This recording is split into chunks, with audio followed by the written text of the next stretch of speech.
Oh, boy.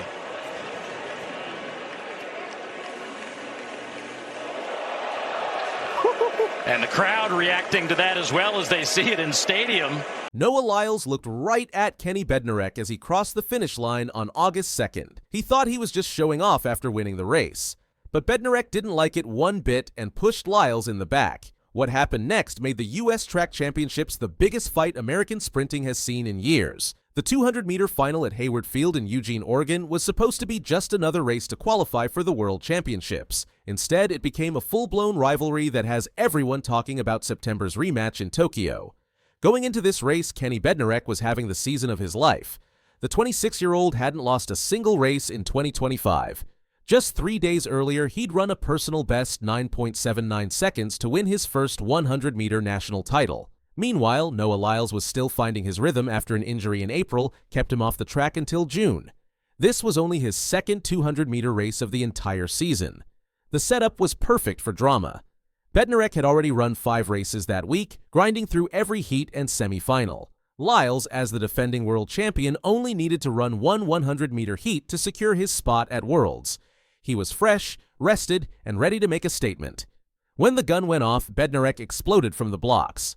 The Olympic silver medalist built a commanding lead coming out of the turn, looking every bit like the undefeated sprinter he'd been all season.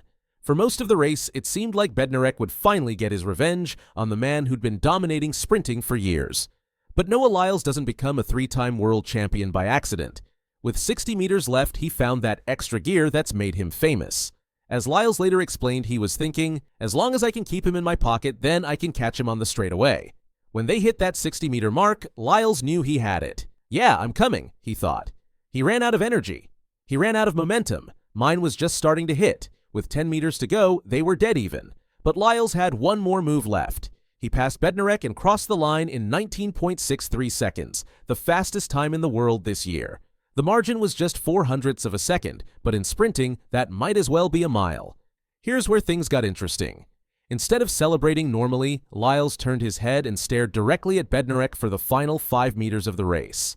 This wasn't just a quick glance. This was what track experts call an optical taunt. Lyles kept staring even after they crossed the finish line, making sure Bednarek knew exactly who had won.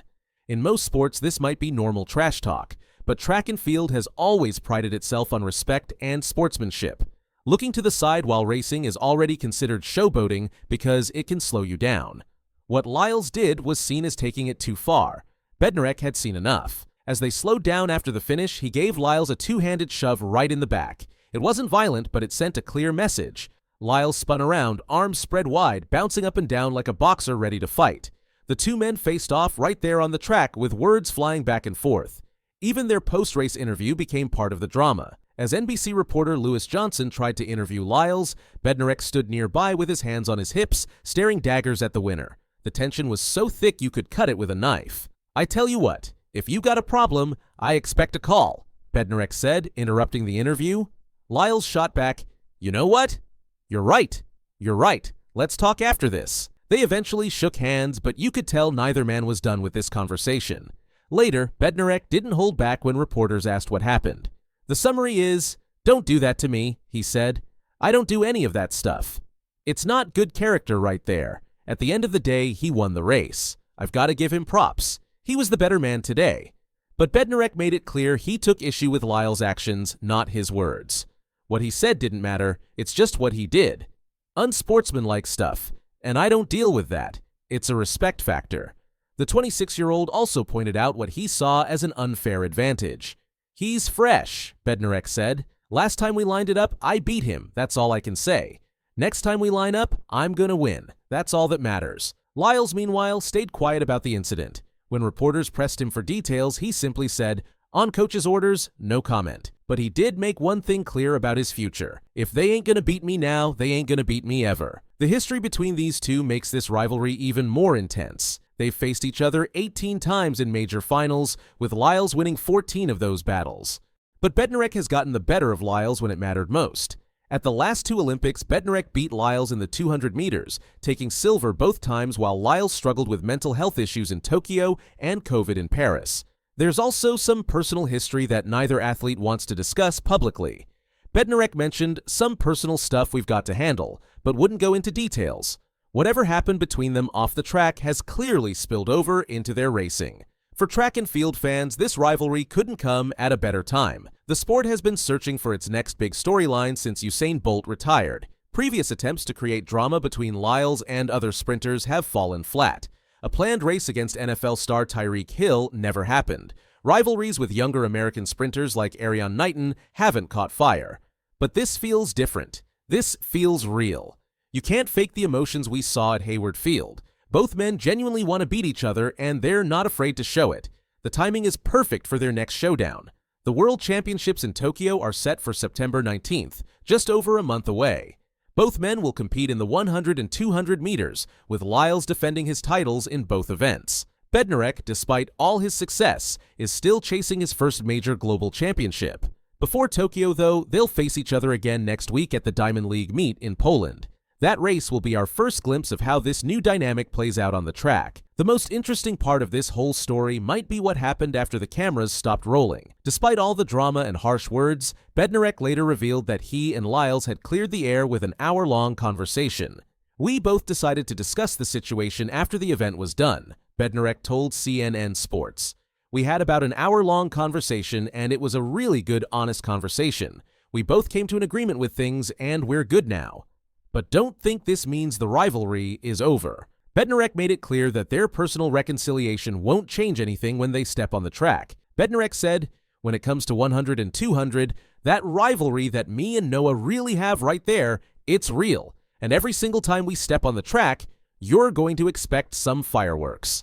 For Bednarek, this might be his best chance yet to finally claim that elusive global title. His 2025 season has been nothing short of spectacular. He won all 6 races in the inaugural Grand Slam track series, earning Racer of the Year honors. His personal best in the 100 meters puts him among the world's elite. Most importantly, he says he's finally made the mental shift from wanting to win to truly believing he can win. For Lyles, this race proved he's still the man to beat despite his limited racing this season. His 19.63 was not just a world-leading time, but a statement that he's ready to defend his world titles. The 3-time world champion showed his legendary closing speed is as dangerous as ever. Faith Kipyegon's powerful message is breaking the internet, but it's not just about medals. What she said could change the way young girls everywhere look at their future.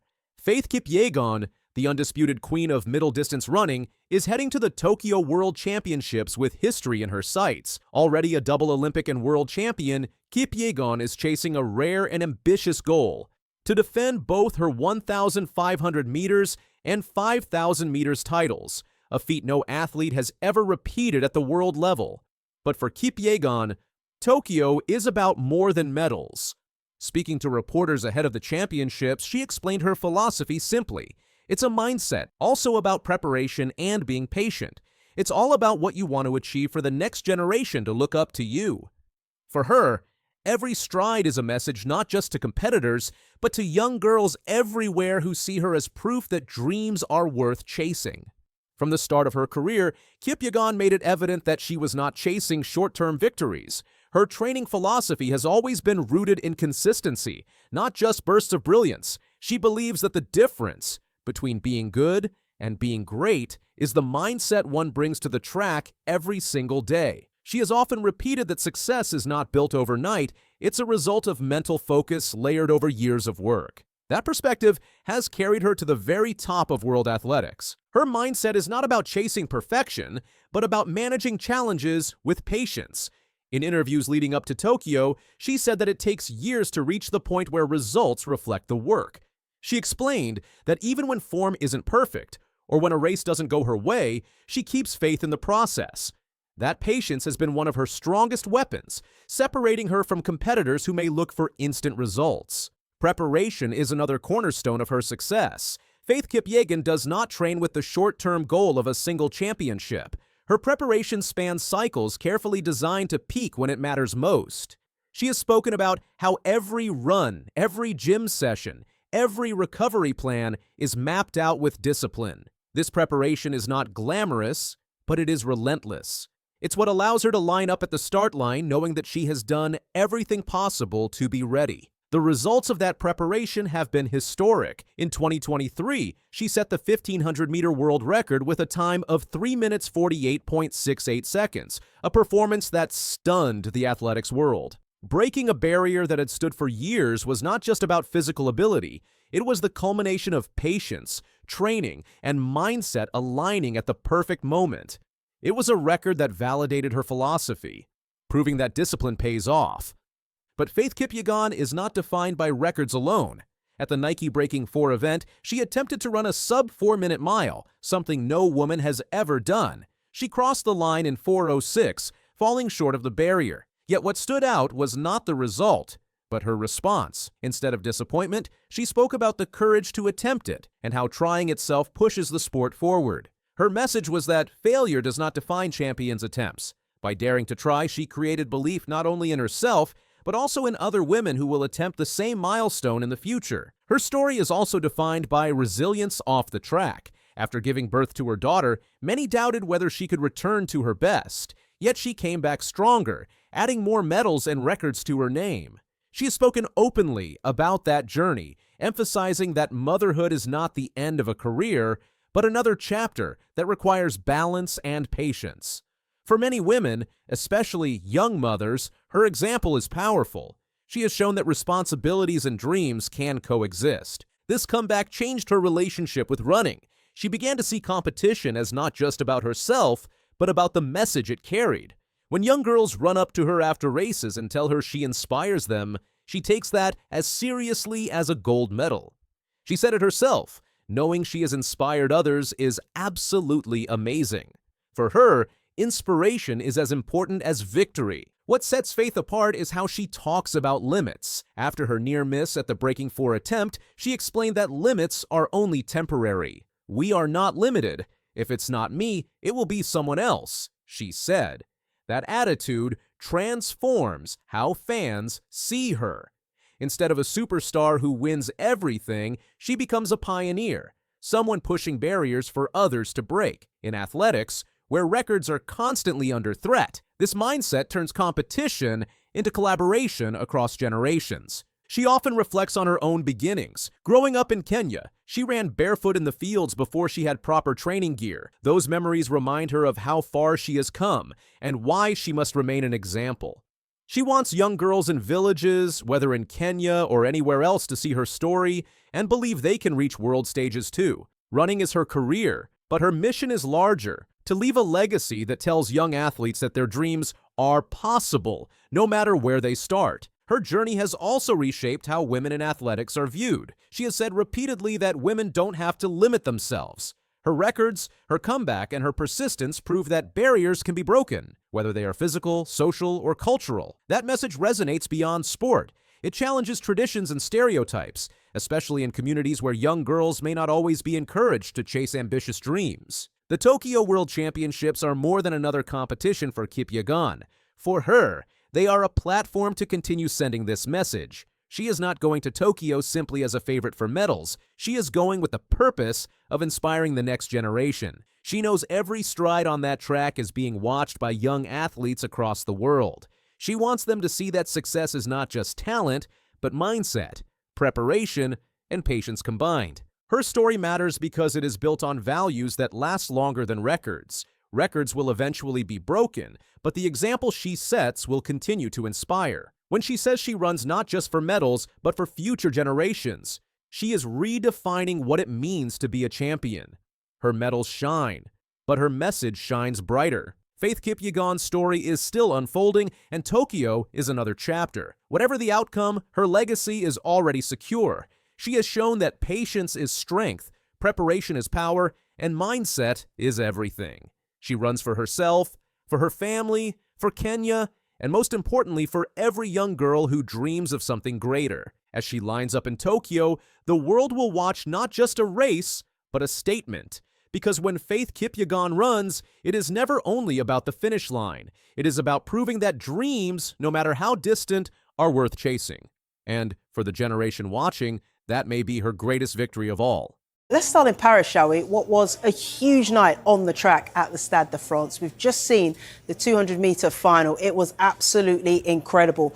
All the pre-race talk was about this man, the 100-meter champion Noah Lyles. But look how far back he is from the man that stormed to victory. They said he was quiet. They said he was humble. But one night in Paris, a sprinter from a small town in Botswana shocked the world.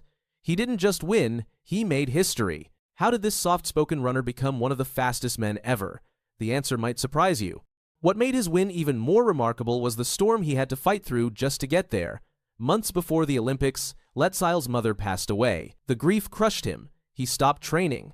He stayed in bed for days, unable to move, speak, or care about the sport that once gave him purpose. His teammates noticed. They came to his house. They begged him to come back to the track. Just stand by the side. Just watch. Slowly, something inside him began to shift. He started to jog, then sprint, then push himself harder than ever, because he realized something important.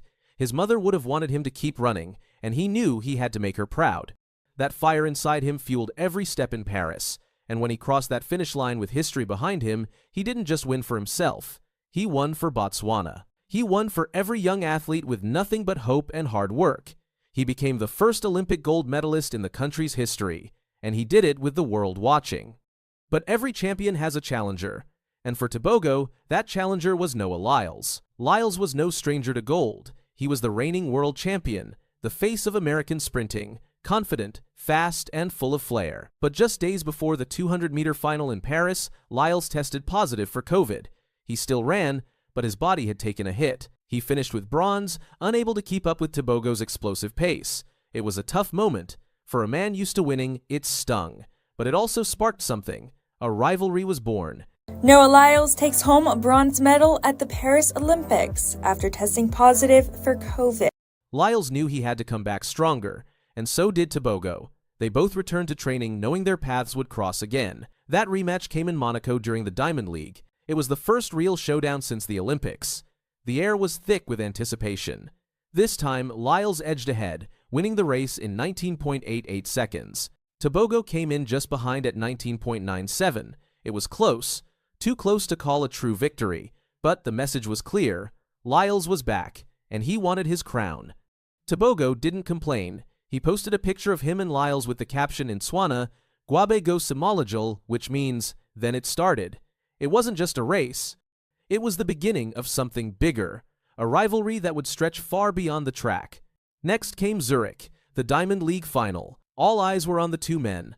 Lyles came out flying. He took the lead early and held off a hard-charging Tobago at the line. The final times, Lyles with 19.74, Tobago just 0.02 behind.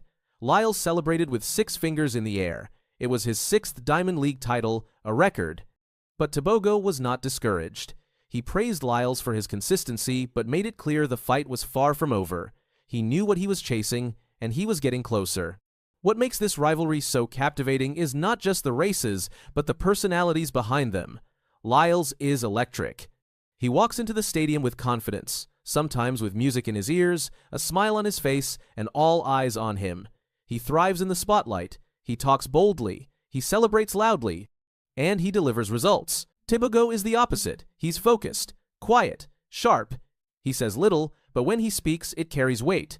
He trains in silence and lets the clock do the talking. He doesn't flex or boast. He simply shows up and runs like his life depends on it. And in some ways, it does. Their differences only make the battle more exciting. 2 men, 2 styles, 1 lane to glory. And while they have respect for each other, they are not pretending to be friends. This is not a friendly competition. This is a real, burning rivalry built on pride, purpose, and a shared desire to be the best in the world. Tobago's rise is a reminder that greatness can come from anywhere, from dusty tracks, from deep pain, from silent belief.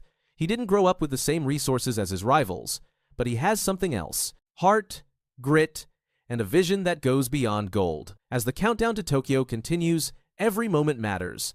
Every second on the track, every rep in the gym, every choice to rest or push harder. The margins are razor thin, and the pressure is growing. Behind the scenes, coaches are studying tape.